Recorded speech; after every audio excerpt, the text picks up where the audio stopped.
ჩვენ ვიცით რომ სინდისის პატიმრების ოჯახები ერთობლივ განცხადებას ამზადებენ და ამ განცხადების შესახებ ხალხდება რუსთაველზე ცნობილი და რამდენადაც ვიცი წინასწარ თავს იკავებდნენ შინაარსისგან. კი, ეხლა შევიკავებ დარგეწყინოთ. ბევრს ელოდებით ადგილზე რუსთაველზე რომ ამ გეგმების შესახებ გააცნოთ. ქალბატონ ლიკას მინდა ვკითხო დღეს თქვენ ძალიან საგულისხმო სტატუსი გქონდათ რომ არავინ არ გაბედოს თქვენი სახელით ლაპარაკი. რა მოხდა, რა მოგცათ ბიძგი რომ ასეთი რამ გეთქვათ და ხშირად გვესმის ხოლმე რომ სინდისის პატიმრებით ვაჭრობა შეიძლება მოხდეს. აი საიდან მოდის ეს? იცით რა, მე არ ვიცი ვაჭრობა არი თუ არ არის ჯერჯერობით არ ვიცი ეგ.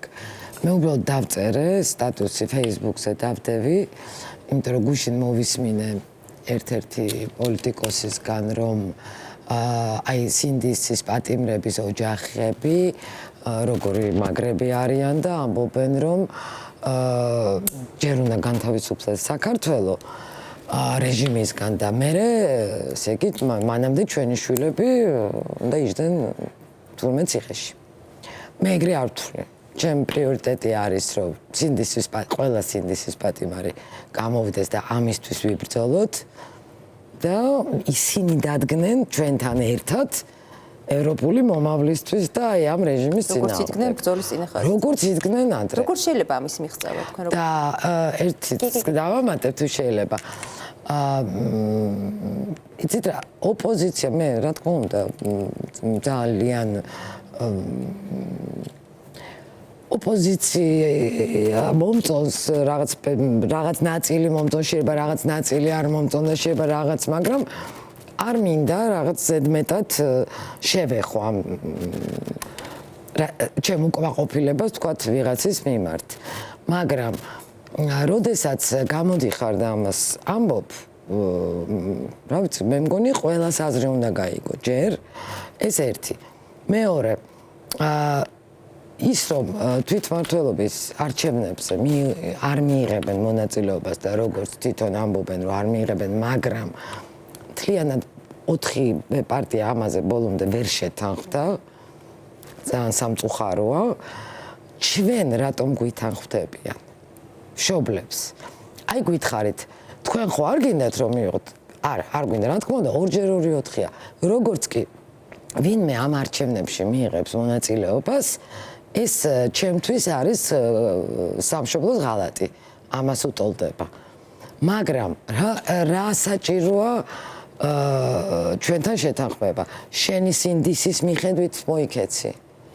და საერთოდ აი ეს პოლიტიკურ ჭრილში კი ბატონო ყველაფერი პოლიტიკა გასაგებია, მაგრამ რომ გამოდის პოლიტიკოსი და პოლიტპატიმრებზე ლაპარაკობს, რომ ძალიან მაგარი მშობლები ვართ და აი ჩვენ ისეთი გმირები ვართ რომ იყვნენ ჩვენი შვილები ციხეში, არა უშავს. სანამ ეს რეჟიმი მე ესე არ ვთვლი მოკლედ და აი ეს ამაზე დავწერე სტატუსი და პატარა გაუგებრობა მოხდა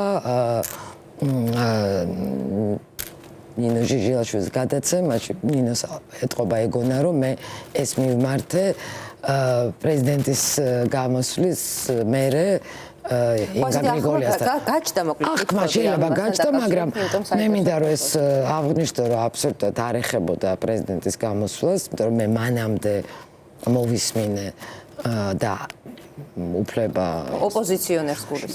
დიახ და მოდით არ დავასახელებ.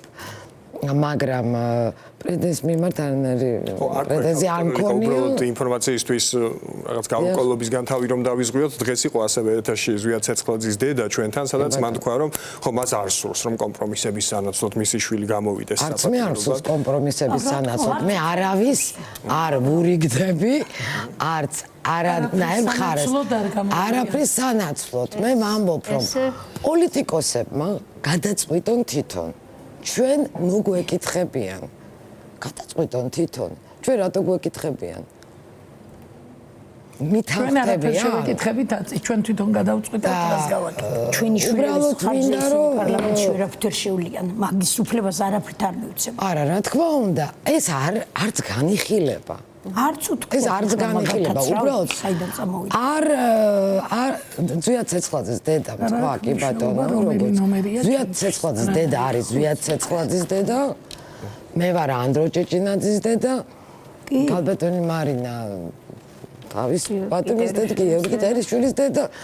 ყველას შეიძლება ქონდეს რაღაც განსხვავებული აზრი. კი, რა თქმა უნდა. ხო, თუმცა სამოქმედო გეგმა მეტნაკლებად უნდა შეიმუშაოთ ერთად. დღეს ამისთვის შეიკრიბეთ თქვენ. კონკრეტული გადაწყვეტილება არის, არასაჯაროებთ, მაგრამ ანუ ერთიან პოზიციაზე შეჯერდით ყველა. მშობლები ვართ, ძალიან ერთად დგევართ, მეგობრობთ, ძალიან ერთად ვიბრძვით.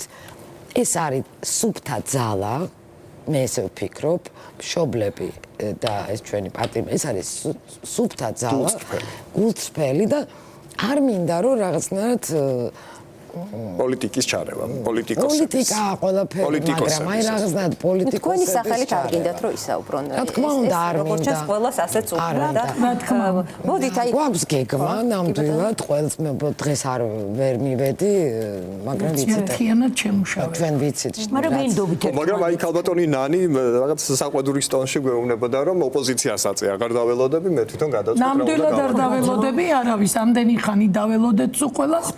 წინსულა და რამე შედეგი არანაირი არც ერთ ნომერს არ ვეხები მე, არც ერთ იმას არ დავასახელებ, არც 4-იანს, არც 25-ს, არც 9-ს, არავის არ ვასახელებ, არავის ხელს არ ვადებ. მე ვერავისგან ვერ დავინახე, კი, თქვენი ჭირიმე, თქვენ გენაცვალე, მე არ მშველის იმაში, რომ ჩემი შვილი გვერდი მყავდეს.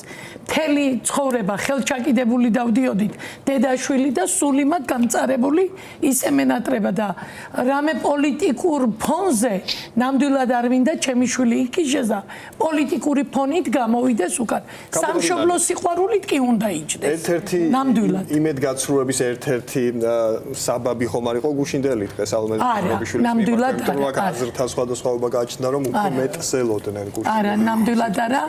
გუშინ როგორც იყო საჭირო, გუშინდელ დღეს ჩვენ აგერ არიან მშობლები და ერთხმად გქონდა ნათქვამი, რომ აი რომც მოგდომოდა სიტყვის ხმა, იმასაც არ ვიტყოდით, იმიტომ რომ გუშინ იყო სალომეს დათქმული ბრიფინგი, რომლისთვისაც ჩვენ კი არა არავის არ უნდა მიეღო ისეთი მონაწილეობა, რაც გადაწყვეტილება ქონდა ჩვენ პრეზიდენტს, ის უნდა თქმულიყო